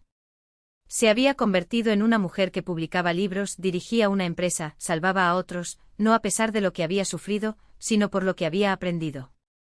Paul estaba cumpliendo el 15º año de una sentencia de 18 años. Mi madre vivía en algún lugar de Colorado, en una existencia que ella había elegido. ¿Y yo? Estaba aquí, rodeada de una familia elegida, haciendo un trabajo que importaba. Gratis en todas las dimensiones que contaran. La chica que había gastado $847 en una cena diseñada para humillarla había convertido esa humillación en un imperio de supervivencia. Cada centavo que le quitaron se multiplicó en recursos para que otros escaparan de trampas similares. Esta es la alquimia de los supervivientes, tomamos el veneno que nos alimentan y lo convertimos en medicina. Forjamos nuestros dolores en llaves que abren jaulas. Transformamos tus lecciones de miedo en cursos de coraje. Mi nombre es Raquel Morgan. Ya no soy una víctima. Ya no tengo miedo. Ya no estoy solo. Y tú tampoco. Si esta historia te resonó, deja un comentario a continuación. Me encantaría saber desde qué parte del mundo estás escuchando. Si ella te tocó el corazón, suscríbete al canal, dale me gusta a este vídeo y activa la campanita para no perderte las próximas historias. Su apoyo ayuda a llegar a quienes aún están atrapados, mostrándoles que no están solos y que escapar es posible. Juntos transformamos los silencios en voces. Y voces en libertad.